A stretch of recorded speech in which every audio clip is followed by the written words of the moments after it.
Today we are going to see division of polynomial. First of all, I will tell you the definition of the polynomial. Okay, what is meant by polynomial? Polynomial is specific algebraic expression that included variables x, y, z, m, n and the numbers. Okay, there is the one condition: the power of the variable must be whole number. Here I given one example: 9x cube plus 3x square plus 7x plus 10. That polynomial include the numbers 9, 3, 7, 10 and the variable x. Okay, second one is degree of the polynomial. बऱ्याच वेळा डिग्रीचा पण question विचारला जातो. तर technique what is mean by degree of the polynomial. So the definition of the degree of the polynomial is greatest index और greatest power of the variable in the given polynomial is called the degree of the polynomial. I will take one example. Okay, first of all, 7x cube plus 5x plus 4x raised to power 5 plus 2x square is equal to 0. So what is mean by degree of this polynomial? Degree. What is the definition? The greatest power of the variable that included in the given polynomial. Okay. What is the which is the greatest power? Here is the 3. Here is the 1, 5 and 2. Here is greatest power is 5. Greatest power is that 5. That's why degree of the polynomial is 5. I will take another example.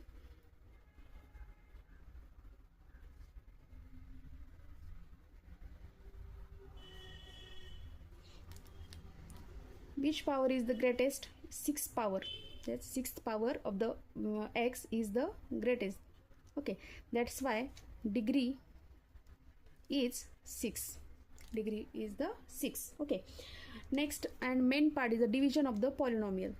So first part is division, divide monomial by monomial. So what is meant by monomial? Monomials mean only one term. Bimonomial is one term. That means म्हणजेच एका single टर्मला तुम्हाला single टर्म्सनीच divide करायचं आहे. Example घेऊ आपण. First I will take first example. 15p cube divided by 3p. Okay, अशा वेळेस आपल्याला याची मांडणी करण्याची गरज पण नाही आहे, पण आपण घेऊ 3p आणि 15p क्यूब. 3ला कोणत्या संख्येने मल्टिप्लाय केल्यानंतर 15 येईल? फर्स्ट आपण नंबरचं पाहू, त्यानंतर व्हेरिएबल. 3ला 5. ओके, 15. पीला कोणत्या पीच्या कोणत्या पॉवरनी मल्टिप्लाय केल्यानंतर पी क्यूब येणार? ऑलरेडी पॉवर 1 आहे. दॅट मीन्स पी स्क्वेअरनी जर आपण पीला मल्टिप्लाय केलं तर त्या ठिकाणी काय होणार आहे? 3p cube. जो या ठिकाणी जे साईन आहे त्याच्या अपोजिट साईन घ्यायचं. Both get cancel. Answer remainder is 0. That's why quotient is 5p square. That is the answer, and a remainder is 0. Remainder is 0. That is the simple. Second part is divide polynomial by monomial. Polynomial by monomial means poly means many, more than one. Polynomial म्हणजेच इथं single term होती, तर असे जर जास्त एकपेक्षा जास्त term असतील तर त्याला आपण मोनोमियलने डिवाइड करायचं. मोनोमियल मीन्स सिंगल टर्मनी. सिंगल टर्म्सनी आपल्याला पॉलिनॉमियलला डिवाइड करायचं आहे. I will take another example. One more example is 12x cube minus 6x square plus 4x divided by 3x square. Okay, सुरुवातीला आपण याची मांडणी करून घेऊ. सॉल्युशन इज 3x स्क्वेअर मध्ये घ्यायचं आहे.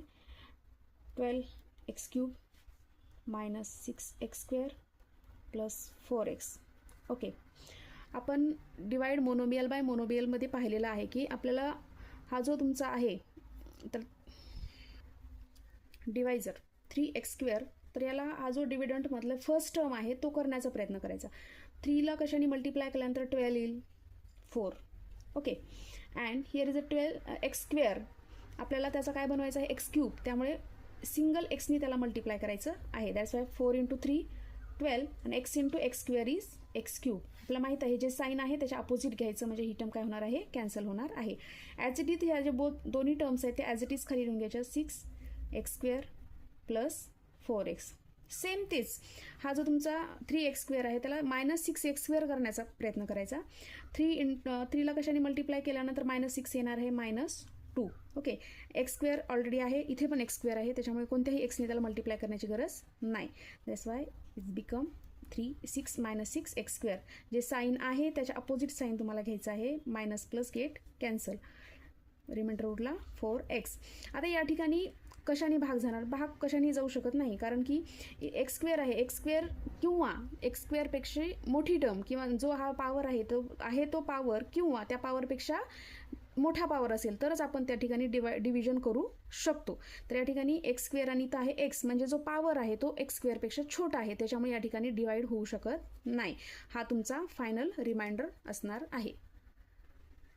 Now quotient is 4x minus 2 and remainder is 4x. I will take another example. Example is 25m raised to power 4 minus 15m cube plus 10m plus 8 divided by 5m cube. Find the quotient and remainder. That polynomial having a variable m. Okay. 5m cube is the divisor and dividend is here. m raised to power 4 minus 15m cube plus 10m plus 8. Okay, first condition काय असते? 5ला आपला 25, 5ने 5ला multiply केलं तर त्या ठिकाणी 25 होणार आहे, आणि m क्यूबला mने मल्टिप्लाय केल्यानंतर m रेज टू पॉवर 4 होणार आहे. जे साईन आहे पॉझिटिव्ह त्याला आपण काय करतो? Opposite sign, that means negative घेतो, म्हणजे प्लस मायनस गेट कॅन्सल. ह्या टर्मचा आपण as it is total term खाली घेतो. -15m cube plus 10m plus 8. Okay, same procedure आहे. 5ला आपल्याला -15 करायचं आहे, त्याच्यामुळे -3ने त्याला मल्टिप्लाय करावं लागेल. -3ने मल्टिप्लाय केल्यानंतर -15 येणार आहे. m क्यूब, इथे पण m क्यूब आहे, कुठल्याही mनी त्याला मल्टिप्लाय करण्याची गरज नाही. दॅट्स वाय फक्त 3ने मल्टिप्लाय केल्यानंतर 5m क्यूब हा -15m क्यूब होणार आहे साईन, त्यापेक्षा आपण त्याच्या अपोजिट साईन आपण घेत असतो, पॉझिटिव्ह निगेटिव्ह गेट कॅन्सल. त्यानंतर उरणार आहे 10m प्लस 8. आता या ठिकाणी 5ला 2ने मल्टिप्लाय केल्यानंतर 10 येणार आहे, पण m क्यूबचा m होणार नाही. जो काही तुमचा इंडेक्स आहे तो इंडेक्स किंवा त्याच्यापेक्षा जास्त पॉवर असणाऱ्याच व्हेरिएबलला आपण डिवाइड करू शकतो. या इंडेक्सपेक्षा जर पॉवर कमी असेल तर त्या ठिकाणी आपण डिवाइड करू शकत नाही. या ठिकाणी m क्यूब आहे आपल्या, तर m² ला पण डिवाइड नाही होणार आणि इन टर्म्स ऑफ m ला पण डिवाइड त्या ठिकाणी होणार नाही. म्हणजे हा तुमचा असणार आहे final remainder. Okay, quotient is 5m minus 3 and remainder is 10m plus 8. That is the final answer.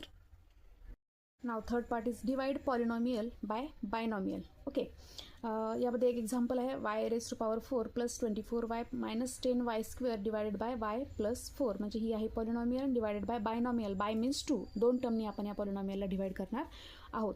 तर डिवाइड करत असताना जी पॉलिनॉमियल आहे ती प्रॉपर वेनी लिहिली गेलेली आहे का ते आधी पाहायचं. प्रॉपर वेनी म्हणजे जी काही पॉलिनॉमियलमध्ये जे व्हेरिएबल्स आहेत त्या व्हेरिएबलची पॉवर जे आहे ते डिसेंडिंग ऑर्डरनी त्या ठिकाणी लिहिले गेलेले असले. डिक्रीजिंग ऑर्डर, डिसेंडिंग ऑर्डर म्हणजे डिक्रीजिंग ऑर्डर. त्या ठिकाणी 4च्या नंतर 3 आला पाहिजे, 3च्या नंतर 2 आला पाहिजे, 2च्या नंतर 1 आला पाहिजे.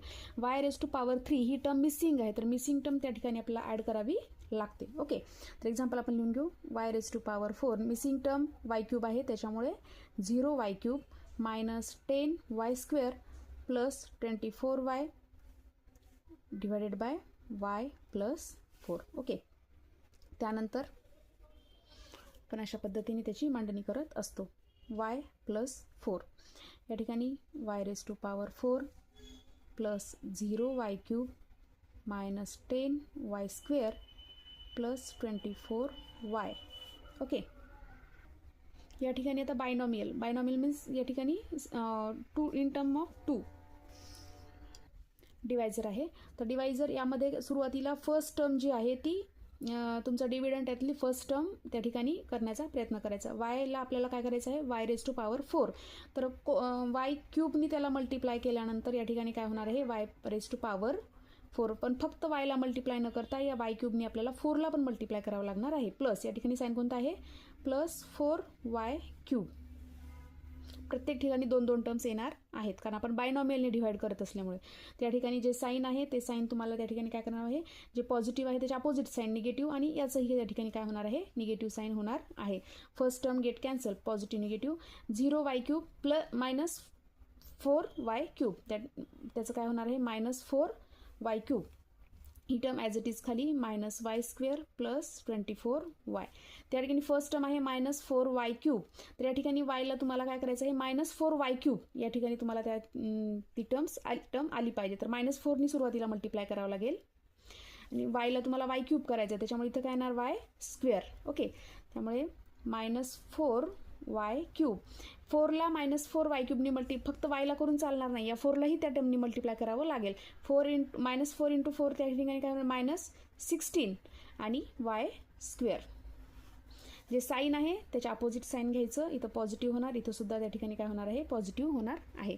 First term get cancel. त्या ठिकाणी -10y² आणि +16y² या ठिकाणी सबस्ट्रॅक्शन होणार आहे, पण मोठ्या संख्येचं साईन पॉझिटिव्ह असल्यामुळे जे काही तुमचं आन्सर येणार ती पॉझिटिव्ह येणार आहे. 6y². He term as it is खाली +24y. ओके, नाव इथं आहे y, इथं करायचं आहे 6y². हा पॉझिटिव्ह असल्यामुळे +6 +6 × 6 आलं, आणि वायला y² करायचं आहे, त्याच्यामुळे वायने मल्टिप्लाय करावं लागेल. या ठिकाणी काय होणार आहे, 6y जर आपण वायला मल्टिप्लाय केलं तर पॉझिटिव्ह 6y², पण 6y फक्त वायला मल्टिप्लाय न करता 4ला पण मल्टिप्लाय करावं लागेल, आणि त्या दोघांचा प्रॉडक्ट येणार आहे 24y. आपण जे साईन आहे ते साईन आपण त्या ठिकाणी अपोजिट घेत असतो. दोन्ही काय झाले, negative. Positive negative get cancel, positive negative get cancel. तुमचा रिमाइंडर येणार आहे 0. क्वोशंट आहे y³ -4y² प्लस 6y आणि रिमाइंडर इज 0. आणखी एक सिंपल एक्झाम्पल घेणार आहोत. x² + 4x + 4 divided by x + 2. जे काही एक्झाम्पल आहे ते प्रॉपर वेने लिहिलं गेलेलं आहे, कारण ते डिसेंडिंग ऑर्डर पॉवर आहे 2 1 0. ओके, डिसेंडिंग ऑर्डरमध्ये त्या ठिकाणी लिहिलं गेलेलं आहे, त्याच्यामुळे आपण डायरेक्ट सुरुवात करू. x + 2 x² + 4x + 4. सुरुवातीला एक्सला x² करायचं, त्यामुळे एक्सनी मल्टिप्लाय करावं लागेल. एक्सनी फक्त एक्सला मल्टिप्लाय न करता +2ला पण त्या ठिकाणी मल्टिप्लाय करावं लागतं. ही प्रोसिजर आहे. आन्सर येणार आहे x². एक्सला मल्टिप्लाय केल्यानंतर +2 × x इज 2x. जे साईन आहे त्याच्या अपोजिट साईन आपण घेतो. First term get cancel. 4x मधून 2x गेले, त्या ठिकाणी काय येणार आहे, 2x + 4 हा आपण ॲज इट इज खाली घेत असतो. त्या ठिकाणी एक्सला आपल्याला 2x करायचं आहे, त्याच्यामुळे एक्स त्या ठिकाणी ऑलरेडी आहे, फक्त 2नी मल्टिप्लाय केल्यानंतर एक्स काय होणार आहे, 2x होणार आहे. 2 × x 2x, 2 × 2 + 4. दोघांचे साईन अपोजिट घेतल्यानंतर दोन्ही टर्म कॅन्सल होणार आहे, त्या ठिकाणी रिमाइंडर उरणार आहे 0. Quotient is x + 2 and remainder is 0.